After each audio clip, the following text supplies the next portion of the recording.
ये टीवी भारत और आप देख रहे हैं और मैं हूं आपके साथ अमरीन हुसैन। इस वक्त बिहार विधानसभा की चुनाव की तारीखों का ऐलान हो चुका है। सभी राजनीतिक दल अपना अपना दमखम दिखाने में लगे हुए हैं। इसके साथ ही चुनावी सरगर्मियां भी तेज हो गई हैं।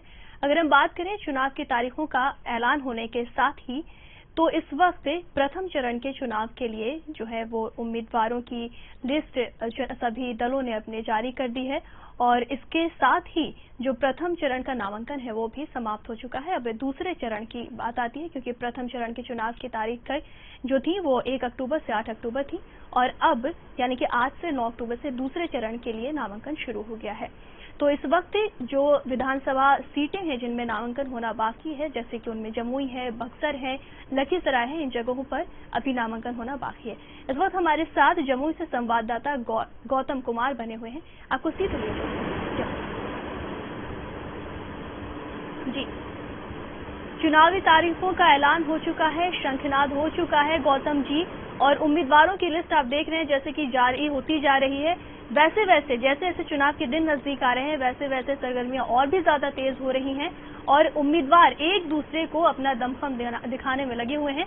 तो इस वक्त चकाई जो जमुई में जो विधानसभा सीट है चकाई, उसकी क्या स्थिति है?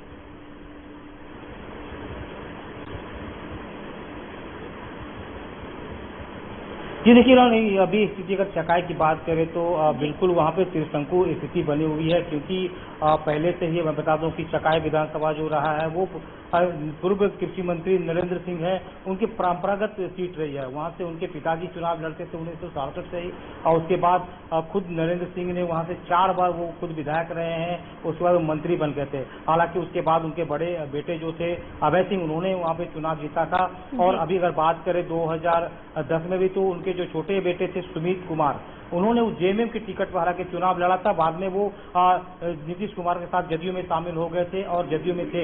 हालांकि इंटरेस्टिंग इसलिए भी हो गया है कि ये चकाई विधानसभा सीट, क्योंकि उम्मीदें थी इन लोगों को कि जदयू जो है नीतीश कुमार एक बार पुनः जो सुमित कुमार सिंह है जो कि कृषि मंत्री के पुत्र हैं, उनको एक बार जदयू फिर भरोसा जताएगी और टिकट देगी और वो चुनाव लड़ेंगे। लेकिन ऐसा हुआ नहीं, उन्हें टिकट नहीं मिला। उनके जगह पर राजद के एमएलसी जो कि कुछ माह पहले ही राजद से इस्तीफा देकर वो जदयू में शामिल हुए थे, तो जो जदयू थी उन्हें उम्मीदवार बनाई है। और उसके बाद अगर बात करें सुमित सिंह की, तो वो भी मैदान में निर्दलीय ग्रुप पे आए हैं। और खास करके बात करें फिलहाल जो वर्तमान में जो विधायक है वो वहां से राजद की जो सावित्री देवी है वो है, तो त्रिशंकु स्थिति वहां पे बनी हुई लगातार जो प्रत्याशी है। क्योंकि मैं बता दूं कि कल से ही नामांकन की अंतिम तिथि थी, सारे जो उम्मीदवार थे उन्होंने नामांकन किया। उसके बाद तमाम जो उम्मीदवार हैं वो अपने वोटरों को लुभाने के लिए अपने तरीके से वो लगे हुए हैं। जी, अभी वहाँ पे जो समीकरण की अगर हम बात करें, जैसे कि अगर हम थोड़ा सा चकाई से हट के जमुई की तरफ अगर बढ़ जाते हैं तो वहाँ पर श्रेयसी सिंह को जो इंटरनेशनल शूटर है उनको बीजेपी ने टिकट दे दिया है और अभी फिलहाल जो सीट पर है वो आरजेडी के विजय प्रकाश यादव कब्जा किए हुए। तो आपको क्या लगता है कि चुनौती दे पाएंगी?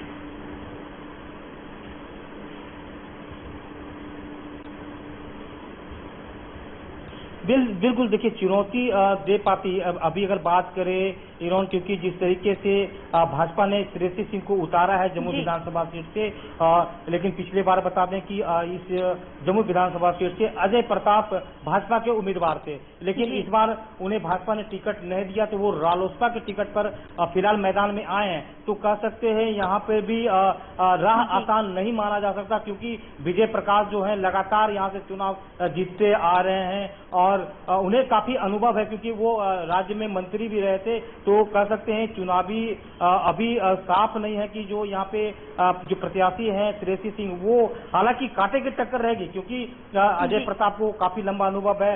विजय प्रकाश जो कि पूर्व मंत्री हैं, उन्हें भी काफी लंबा अनुभव है और वो अपने क्षेत्रों में लगातार जो वोटरों से वो मिलते रहते हैं। और समीकरण की जहां तक बात की जाए तो अभी तक जो समीकरण वो बन के आ रही है कि राजद जो है 1 नंबर पे माना जा रहा है, क्योंकि जिस तरीके का समीकरण खास करके जमुई विधानसभा में जिस तरीके से आ रहा है, और खास करके जैसे ही जो अजय प्रताप रालोसपा से जो उम्मीदवार बन के आए हैं, तो कह सकते हैं जो नुकसान होगा वो श्रेयसी सिंह को नुकसान होगा। इसका सीधा फायदा कह सकते हैं तो राजद के जो उम्मीदवार हैं उनको निश्चित तौर पर फायदा होता दिख रहा है फिलहाल। जी, बहुत बहुत शुक्रिया आपका इस जानकारी के लिए। तो हम जमुई से जकाई सीट की इस वक्त बात कर रहे थे। जैसा कि हमारे संवाददाता गौतम कुमार ने बताया कि यहाँ जो मुकाबला है इतना आसान नहीं नजर आ रहा है। यहाँ पर भी स्थिति ट्रायंगल जैसी है, चाहे हम जकाई की बात करें या हम जमुई की बात करें, दोनों ही सीटों पर इसी तरीके की स्थिति नजर आ रही है। अगर हम बात करते हैं बीजेपी ने जो टिकट दिया है इंटरनेशनल शूटर श्रेयसी सिंह को, तो एक बड़ी टक्कर उनके सामने है और एक बड़ी चुनौती है, क्योंकि वहां पे पहले से आरजेडी के विजय प्रकाश यादव काबिज हैं, वहां पे उनका कब्जा है पहले से सीट पे। और ऐसा नहीं है कि वो विजय प्रकाश यादव को इतनी आसानी से शिकस्त दे पाएंगे, ऐसा दिख भी नहीं रहा है। हालांकि उनके अलावा जो बीजेपी के जो प्रत्याशी पिछले साल रहे थे जिनको शिकस्त खानी पड़ी थी, तो इस बार भी बीजेपी ने उन्हें अपना वोट नहीं दिया, टिकट नहीं दिया। उसके बाद श्रेयसी सिंह को इस साल टिकट दिया है और वो विजय प्रकाश यादव का सामना करेंगी। तो ये मुकाबला देखना बड़ा ही दिलचस्प होगा कि किस तरीके से जो ये पूरा समीकरण है वो बैठता है, क्योंकि इस सीट पर भी जो मुकाबला है वो बिल्कुल त्रिशंकु नजर आ रहा है। तो हम आपको सीधे लिए चलते हैं लखीसराय सूर्यगढ़ा विधानसभा सीट से, वहां से हमारे संवाददाता बने हुए हैं। हम आपको सीधे लखीसराय से गोपाल प्रसाद के पास ले चलते हैं।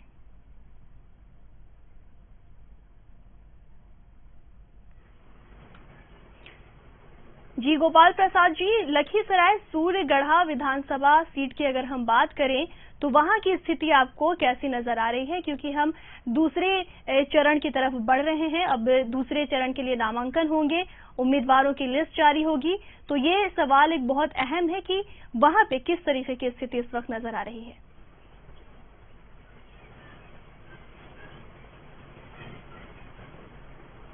जी बिल्कुल, मैं बता देना चाहता हूं कि लखीसराय में 1 तारीख से नॉमिनेशन की प्रक्रिया को शुरू की गई है और 8 तारीख को समाप्त कर दी गई है और द्वितीय चरण में जो है नॉमिनेशन होना है।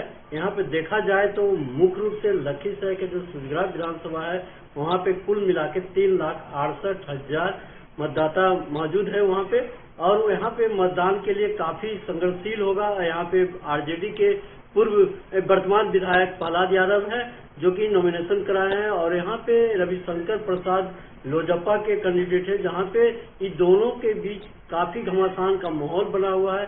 स्थिति ऐसी है कि एक तो निर्मोधमान विधायक है जो कि पहले से भी रणनीति में है और कदावर नेता भी है, तो यहाँ पर ये देखा जा रहा है कि इन्हें शायद पछाड़ना बड़ा मुश्किल होगा। लेकिन रविशंकर प्रसाद नया कैंडिडेट है जिसको लेकर के लोगों में उत्साह देखा जा रहा है, यहाँ पे ये भी देखा जा रहा है।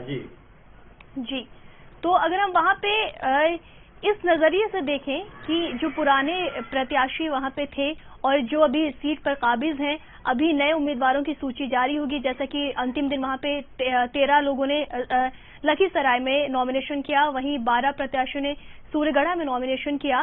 तो ये जो मुकाबला होगा ये कितना दिलचस्प होगा, क्योंकि इस बार का चुनाव हर बार से थोड़ा अलग होने जा रहा है, क्योंकि इसमें कोरोना की भी चुनौती है, चुनाव आयोग की इंस्ट्रक्शंस अलग हैं, बहुत सारी चीजें हैं जो राजनीतिक दलों के लिए भी नई बिल्कुल सामने आई हैं। जैसे प्रचार का जो चुनाव प्रचार प्रसार का जो तरीका था वो बिल्कुल बदल गया है।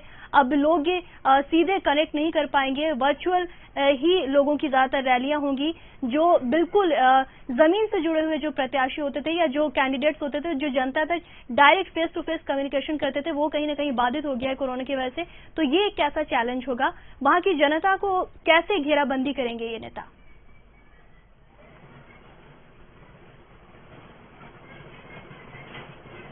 देखिए, कोविड-19 है, हालांकि यहाँ पे देखा जाए तो कोविड-19 के लगातार मरीज मिल रहे हैं, लेकिन इसके बावजूद भी प्रशासनिक तौर पर बिहार सरकार का जो चुनाव का फैसला किया गया है और चुनाव को प्रतिक्रिया जो है चालू हो गई है, जिसको लेकर के आप भी जान रहे हैं कि 28 अक्टूबर को मतदान होना है। यहाँ पे 12 प्रत्याशी नॉमिनेशन कराए हैं सूर्यगढ़ा विधानसभा से, जिसमें रविशंकर प्रसाद सिंह लोजपा के कैंडिडेट है और नए कैंडिडेट है चैम्बर ऑफ कॉमर्स में भी कई दिन से संघर्षशील रहे हैं, जिसको लेकर के नए चेहरे की हमेशा तलाश रहती है।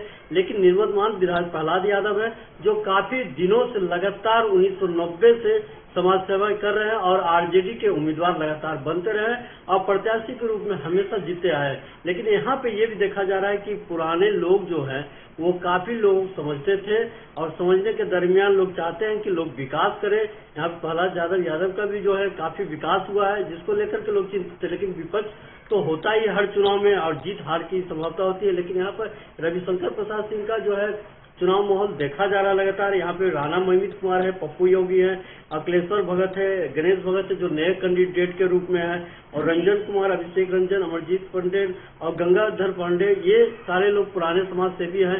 यहाँ पर ये भी देखा जा रहा है कि ये जिन्होंने जिस तरह से माहौल बना रहे हैं कोविड-19 को लेकर के, लेकिन जिला प्रशासन के देख रेख में जो कार्य किया जा रहा है जिसको लेकर काफी दिक्कतें हो रही है। यहाँ पे जदयू प्रत्याशी अभी रामानंद मंडल आज में ही टिकट मिला है, 2 दिन पहले मिला, जिनका नॉमिनेशन कल हुआ।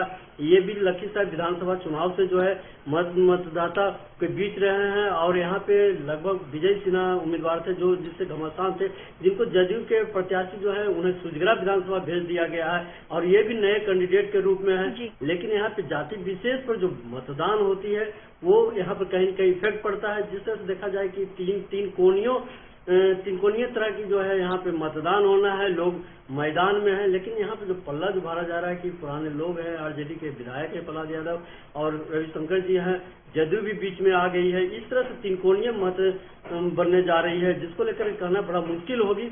लोकप्रियता लगातार लोगों को कुछ न कुछ बढ़ती जा रही है। 28 अक्टूबर को मतदान होना है और ये भी काफी समय है जिसको लेकर के प्रचार प्रसार होना है। जी बिल्कुल जी, बहुत बहुत शुक्रिया आपका इस जानकारी के लिए। जैसा कि हमारे संवाददाता ने बताया कि इस सीट पर भी जो मुकाबला होगा वो त्रिकोणीय ही नजर आएगा, क्योंकि यहाँ पर भी काफी सारे कैंडिडेट सामने आए हैं जो एक दूसरे को काफी हद तक टक्कर देते हुए नजर आ रहे हैं, लेकिन कहीं न कहीं चकाई की तरह यहाँ पर भी आरजेडी का दबदबा है। प्रहलाद यादव यहाँ पे हैं, उनका दबदबा है, और इसका जो असर है वो सीधे आने वाले चुनाव में देखने को मिलेगा। अगर हम बात करें लखीसराय में नॉमिनेशन की, तो लखीसराय में अंतिम दिन 13 व सूर्यगढ़ में 12 प्रत्याशियों ने नामांकन किया। जिले के 2 विधानसभा क्षेत्र लखीसराय और सूर्यगढ़ सीट के लिए नामांकन की प्रक्रिया पूरी हो गई है। नामांकन के अंतिम दिन लखीसराय विधानसभा से क्षेत्रीय विधायक सह श्रम संसाधन मंत्री विजय कुमार सिन्हा सहित कुल 13 प्रत्याशियों ने नामांकन दाखिल किया, जबकि सूर्यगढ़ विधानसभा क्षेत्र से लोक जनशक्ति पार्टी के प्रत्याशी रविशंकर प्रसाद ने 12 अभ्यर्थियों के साथ नामांकन किया, और ये जो नामांकन है इस बार वो मायने रखता है और काफी हद तक देखा जा रहा है, जैसा कि हमारे संवाददाता ने भी कहा। अब रुख करते हैं सीधे बक्सर की तरफ, वहां पे भी विधानसभा चुनाव के लिए सीटों पर नामांकन होने हैं, सूची जारी होनी है। सीधे ले चलते हैं आपको बक्सर, वहां से हमारे संवाददाता जुड़े हुए हैं। सीधे ले चलते हैं प्रशांत कुमार के पास। थोड़ा कम करिए अपना। जी प्रशांत, फिलहाल अगर हम बक्सर की राजनीति की बात करें तो वहां पे विधानसभा चुनाव होने हैं और नॉमिनेशन होना शुरू हो चुका है, क्योंकि आज दूसरे चरण के लिए नॉमिनेशन हो रहा है। पहले चरण की तारीखें खत्म हो चुकी हैं, 1 से 8 अक्टूबर थी वो तारीखें, अब दूसरे चरण की शुरू हो गई हैं। तो वहां पे जो समीकरण बैठ रहा है वो कैसा है, पहला सवाल। और दूसरा सवाल ये कि बक्सर जो सीट है वो इस वक्त हॉट सीट मानी जा रही है, क्योंकि गुप्तेश्वर पांडे जैसे नाम भी वहां पर सामने आ रहे हैं कि ब्राह्मणों की सीट वो मानी जाती है, वहां पर उनका दबदबा है, गढ़ माना जाता है। तो ऐसे में वहां पे कैसा मुकाबला देखने को मिलेगा?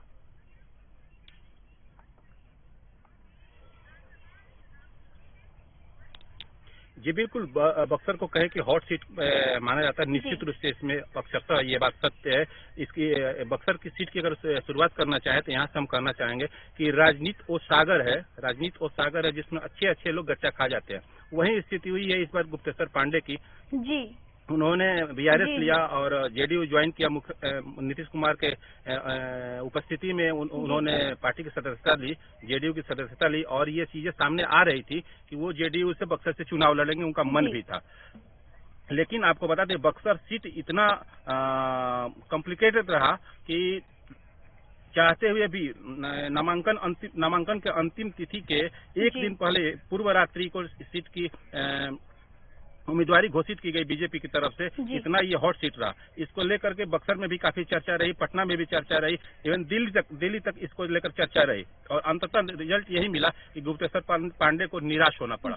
एक अगर बीजेपी की बात करें तो बीजेपी से उस उम्मीदवार को सीट मिला है जो पूर्व में हवलदार के पद पे, पुलिस विभाग में ही हवलदार के पद पर थे, और उन्होंने पूर्व डीजीपी को मात दे दी राजनीति में।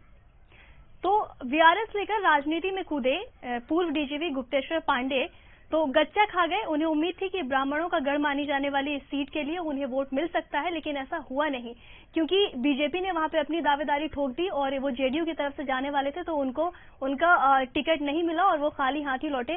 तो इस स्थिति में जेडीयू और बीजेपी के बीच में क्या स्थिति हो सकती है, क्योंकि गुप्तेश्वर पांडे यहां से लेकर मुंबई तक में बहुत ही ज्यादा फेमस हो चुके थे और बहुत ही ज्यादा उन्होंने बढ़ चढ़ के या सुशांत सिंह का मामला हो या फिर बिहार पुलिस का मामला हो या बिहार के सुशासन का मामला हो, हर चीज के मामले को उन्होंने बड़े ही ठोक बजा के बोला और रखा सबके सामने।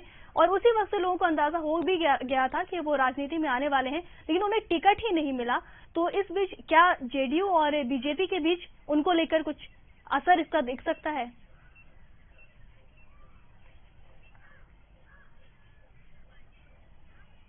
जी नहीं, अगर बक्सर पे बात करें, स्थानीय स्तर पे बात करें, तो ऐसा कुछ अभी देखने को नहीं मिल रहा है कि जेडीयू और बीजेपी के बीच कोई दूरी पैदा हो रही हो। निश्चित रूप से सुशांत केस को लेकर के गुप्तेश्वर पांडे हाईलाइट्स हुए थे और बिहार का पक्ष उन्होंने दमदार तरीके से रखा था। बिहार में लोग उनको अच्छे आईपीएस अधिकारी के तौर पर देखे भी गए और जो सर्वेक्षण आ रहा था उसमें भी इनको ऊपर रखा गया था। ये सारी चीजें अलग हो गई। लेकिन अगर राजनीति की बात करें तो निश्चित रूप से बीजेपी के जो स्थानीय नेता थे यहाँ, वो भी अंदर से नहीं चाह रहे थे कि गुप्तेश्वर पांडे यहाँ से उम्मीदवार के रूप में आए। कारण यह था कि जो स्थानीय कार्यकर्ता थे वो चाह रहे थे कि यही से जो राजनीति बीजेपी से वर्षों से जुड़े हुए हैं, जो करीब 20 साल से 25 साल से 30 साल से 15 साल से बीजेपी का झोला ढो रहे हैं, झंडा ढो रहे हैं, वही उन्हीं को उम्मीदवार के रूप में बीजेपी अपना चयन करे। और हुआ भी यही। आज अगर इस परशुराम चतुर्वेदी का चयन हुआ है उम्मीदवारी के रूप में, तो निश्चित रूप से स्थानीय जो लीडरशिप है वो खुश है, उसमें कहीं कोई नाराजगी नहीं है। और बात रह गई जेडीयू की, तो जेडीयू को इससे बहुत ज्यादा लेना देना नहीं है। जी, बहुत बहुत शुक्रिया आपका प्रशांत इस जानकारी के लिए।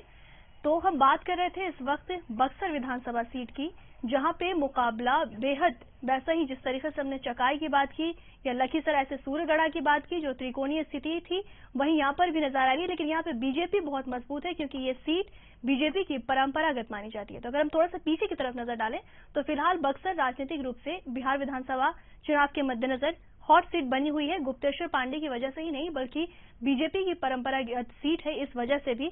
और ये दूसरा फैक्टर बहुत है कि पूर्व डीजीपी गुप्तेश्वर पांडे यहां से चाहते थे कि वो विधानसभा चुनाव लड़े, लेकिन उन्हें खाली हाथ ही लौटना पड़ा। तो बक्सर विधानसभा सीट परंपरागत रूप से बीजेपी के खाते में जैसे थी वैसे ही चली गई। बीजेपी ने कई बार यहां से फतह हासिल की है। पिछली दफा मामूली वोटों से हार गई थी, वहां कांग्रेस की जीत हुई थी। 2015 में कांग्रेस के संजय कुमार तिवारी उर्फ मुन्ना तिवारी जीते थे। इन्होंने बीजेपी के प्रदीप दुबे को हराया था। अगर बात करें 2010 की, तो बीजेपी की सुखदा पांडे यहां पर जीती थी, उन्होंने जीत दर्ज की थी और यहां पर उनका कब्जा था। तो वीआरएस लेकर राजनीति में कूदे पूर्व डीजीपी गुप्तेश्वर पांडे एक बार फिर से गच्चा खाते हुए यहां पर नजर आए। ऑल इन ऑल अगर हम सभी विधानसभा सीटों की अगर बात करें, जैसे 3 विधानसभा सीटों पर हमने अभी भी नजर डाली, संवाददाताओं से बात की, तो जो मुकाबला है हर बार से इस बार थोड़ा अलग दिखने वाला है, थोड़ा और भी ज्यादा रोमांचक भी होने वाला है, क्योंकि कोरोना भी है इस वक्त और पार्टियां बहुत ही ज्यादा इस वक्त वर्चुअली लोगों से कनेक्ट करने की कोशिश कर रही हैं। एक्चुअल में कनेक्शन नहीं हो पा रहा है कोरोना की वजह से। तो ये देखना बेहद खास होगा कि इस बार का विधानसभा चुनाव क्या रंग लेके आता है, किस तरीके से चीजों को बदलता है, कैसी दिशाएं बदलती हैं, क्योंकि राजनीति की दिशा भी इस बार जरूर बदलती हुई नजर आएगी। अब बहुत सारी चीजें सामने आने को बाकी हैं विधानसभा चुनाव के लिए। अब जो सेकेंड चरण है उसके लिए नॉमिनेशन होगा। पहले चरण का नॉमिनेशन खत्म हो चुका है, तो उम्मीदवारों की लिस्ट भी देखना बाकी है, क्योंकि इस बार बहुत सारे नए राजनीतिक दल भी आ चुके हैं। जैसे आरएसपी की हम बात करें तो उन्होंने बीएसपी के साथ गठबंधन कर लिया है, अलग तरीके के घटक दल सामने आ रहे हैं। पुष्पम प्रिया राजनीति में कूदी है इस दफा। तो इस बार का जो विधानसभा चुनाव होगा काफी अलग तरीके का अनुभव भी पेश करेगा और बिहार की राजनीति की एक नई दिशा भी देने वाला है। तो फिलहाल इतना ही। बाकी देश और दुनिया की खबरों को देखने के लिए देखते रहिए ईटीवी भारत।